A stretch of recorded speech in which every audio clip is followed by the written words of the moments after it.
Hi there, top of the morning to you. It's a Saturday morning when I'm recording this, and I am no longer in Ireland. I am in Vendsyssel, the northernmost island that sits atop Jutland. So at the far end of Western Europe is where I am situated, and I've had a strange March month. I've been in Ireland, and then around Denmark, and romance has been involved, and it's been following these strange Joycean patterns of sort of deep synchronicity and and manifesting lessons at a very rapid pace that seemed far too overwhelming for me to handle. So I do feel like the spiritual spiritual awakening journey is a little tiring, and life itself is a challenging process to be a part of.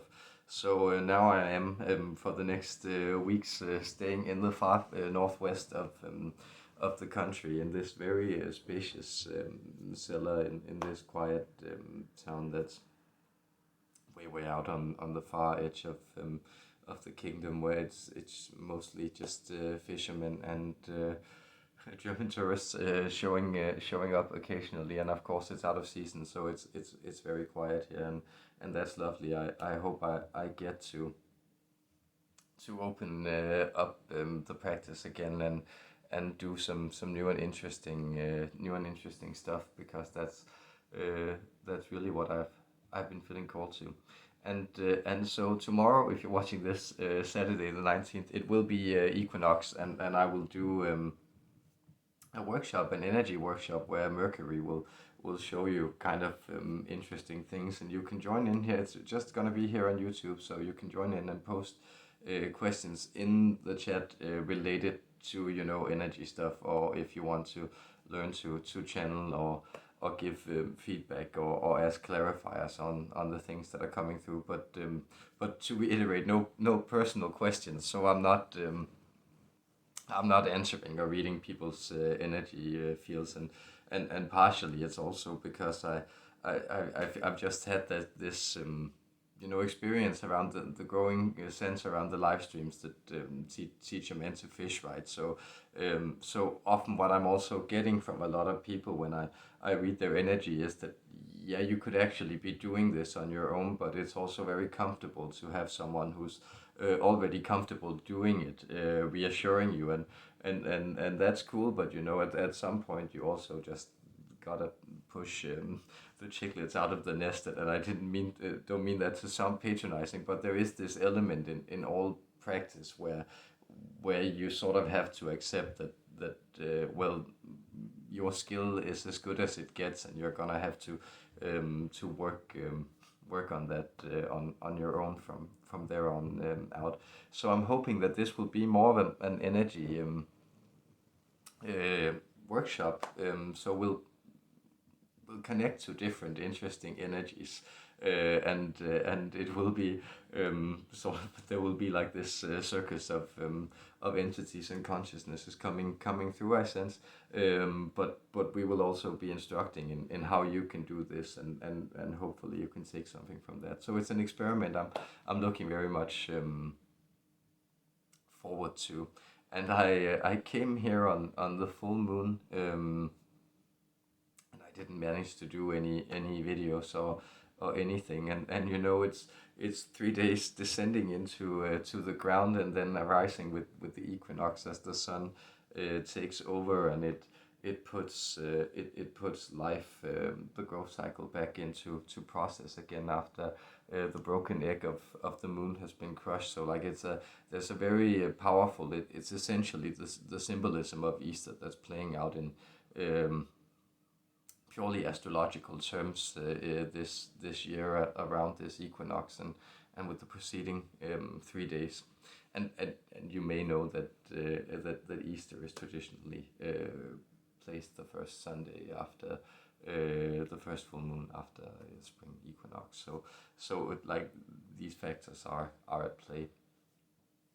So these are perspectives I'm sharing as I'm trying to put myself back together, because truly I feel if you've been keeping up with the journey, then you probably kind of witnessed my ups and downs and my many geographical movements this past year and a half almost. And if you're just joining in, very welcome. Hi, I'm Mads. I'm an energy reader from Denmark, and my life is kind of a mess. But I do like to work with angels and aliens and stuff. But that's the dance. And so like I feel like I've exhausted geographically just where am I supposed to go on this planet. I can sit there and, extra dimensionally, like, okay, so there's all these entities you can work with, but I'm still here, and family wise it's just I'm fair enough, but I'm never gonna get along with those people. And interpersonally, I'm also, it's just too much for me to sort of be into anybody's like problems or anything, and I don't really want them too involved in my own. And at the same time, everybody needs company, and so intellectually, it's like, yeah, okay, but how far is the breadth and width of actual human understanding still, and do I really have the patience to get into mathematics, and what's the point? We're all gonna die anyway. So like I'm just very soon I'm expecting for the devil in the shape of a black-haired poodle to come into the door and offer me a bargain, say, hey, I got a deal for you, and that's of course like a joke on Faust, but it is like this sense that everything has been exhausted, and at the same time, the Easter mysticism is of course then that it's the ultimate magic trick. It's Humpty Dumpty fell down the wall, and all the king's horses and all the king's men couldn't put Humpty back together again. It's the egg who fell down the wall, it's the full moon who cracked, right, and then it's the seed in the ground that descended, and then like magic happens, and hey, the resurrection is you can't keep me down, which is of course the sort of very joyous Lord of the Dance miracle of the resurrection as a Christian motif, but it's reiterated in a lot of places, and of course Dionysus is another one of these figures, the vital intoxicating force that these vines burst from my fingers, as Pound puts it. It's this overflowing life force that then bursts forward and breaks open the old and makes way for the new. And essentially, I don't know if this point has probably been reiterated in a lot of times, but notice that this is essentially how systems work on all levels, both biological systems and also man-made systems. Corporations, societies, whatever, is they kind of reach a point where the intricate tensions within their internal structure becomes too much to bear, which from the viewpoint of the internal system, of course, from the personality itself, seems like a breakdown or a death or a crisis. And then sort of a new level is introduced through a metamorphosis or a type of transformational jump that is sort of metaphysical in its nature, that it seems to come as a superstructure from the outside and then reorder the life and around it, and that's the magical structure. That's resurrection. That's the sacred sprouting, bringing of the tree of life, bringing forward the fruit of knowledge and plenty. So those were some talks about what's going on. This is essentially a channeling update, and a channel update. And then I've just been, I don't know if you're still keeping up, or how much of a brand this is, but I do sense that there is probably some sort of sensible pace in it, and I will have some coffee to pause as I introduce the next theme.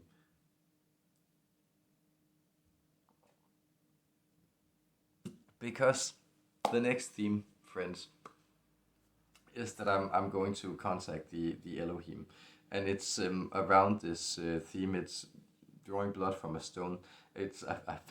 I've been coming back to this constantly, and you can hopefully sense how this relates to some of the things I've just been talking about. The resurrection, sort of this idea of bringing light from darkness, from and the stone is the sacred center. It's the Merkaba. It's the philosopher's stone. It's this place where the stability, where energy arises. And if you walk around in Danish provincial cities, for instance, there'll often be these fountains with a ball of granite where water is pouring over it, and that's kind of the unification of these two forces. So the life that springs forward from what's stable. It's a beautiful image, I feel. And so I'm just going to get the Elohim to give us, and me personally, also some advice on this magic trick of how to recreate yourself, how to resurrect yourself, how to arise from the dead. Much love, guys.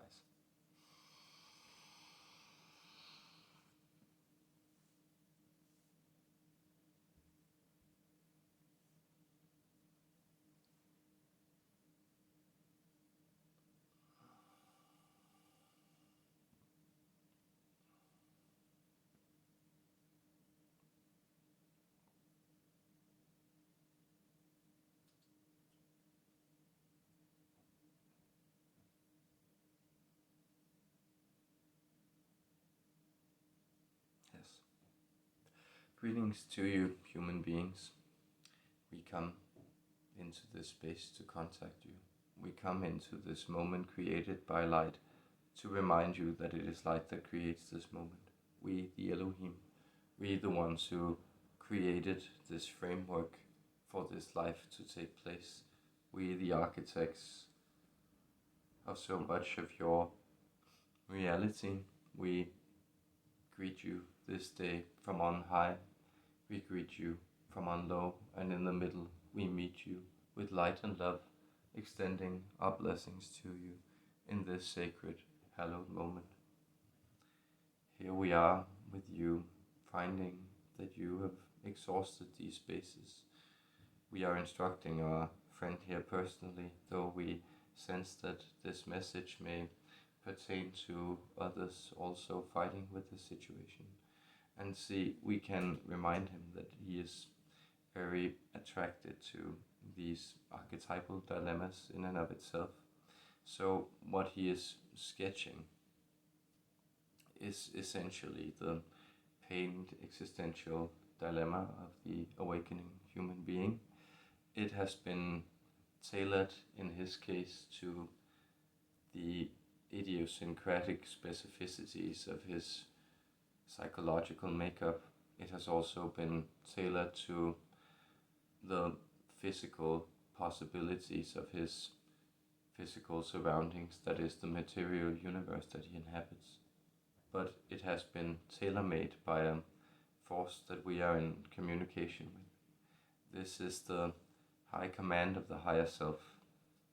We cannot reiterate enough that the higher self is not a self as such. It is rather higher selves in the plural. It is a constant within the multiplicity that we point to. It is a shimmering diamond. It is the stone, and the selves around it are the blood that draws from this stable center. And so the higher self is the command center of true magic. And what our friend here is dealing with is essentially the confrontation with runaway magic.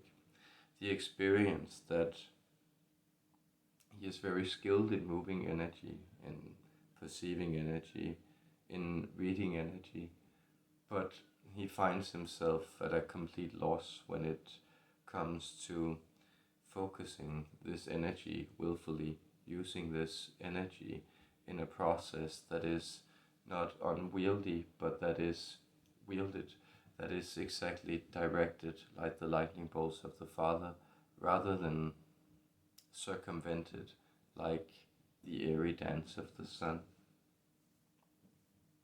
He is looking in this magic trick to move from messenger to mage, and it is in this mage-like creation that new blood will be brought forward, that new life force will be obtained, that a new order will be ascended to. And so he has moved into these deep spaces, finding himself in this cellar space again, wondering why he is manifesting this situation, this room around him, wondering why he is again finding himself stressed out and confronted with, well, the vast void of open experience, the challenge of being unfocused and yet being carried on a wave of meaningful energy, being directed by greater forces. Well, what he is seeking is the link between the higher self and the physical self. He is seeking the embodiment of these forces that he is already in communication with. It is through descending that the ascent will be reached, much as it is through the moon waning that it finally waxes, or it is through the seed going into the ground that it springs forward and brings forward new stems, leaves, flowers, fruits, and again seeds to complete the cycle of life. See, everything exists in cycles and everything are in complementary principles. And so what human beings do from our perspective is that they find their complementary principles on the outside. They pretend that they are safe, and so they see danger in the outside world rather than to see the danger lurking within themselves and the outside world as a safe haven for those dangers of the self to be stilled and addressed. Human beings perceive themselves as righteous, and so they see the world as unjust and unreasonable. Human beings see themselves as beautiful, and so the world becomes ugly. Inversely, sometimes you tell yourself that you yourself, you are ugly, and so the world must be beautiful and better left without you. All these are games of perception. You are expanding into becoming the total field. The total field is a constant. That is the unique universe of you, the particular vibration, the selves of you in the higher realm. These are all taking place at the same time, and it is with the introduction of the higher principle, the principle of will, that the shape of light is brought forward, that the rainbow is given form, that your wishes become reality, seeing as you do still a separation between these two things. So there is much for you to learn and to progress into, but rest into the fact that destruction is always reordering and rebirth.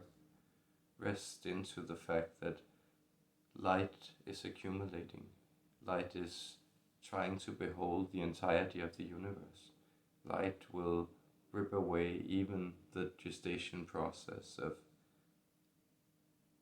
the darkness, of having to move into these spaces. It will illuminate itself in different degrees of radiance. Radiance within radiance, harmonies within harmonies, geometries within geometries, rotating the gentle patterns, awakening the play of consciousness that imposes softness on these hard orders of sublime beauty.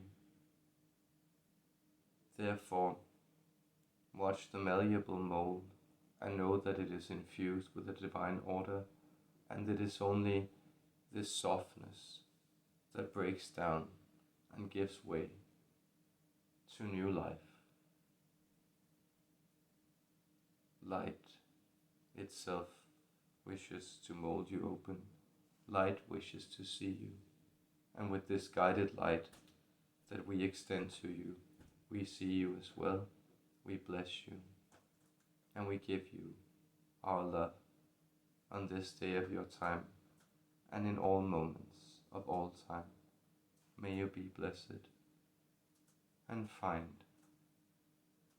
peace on high.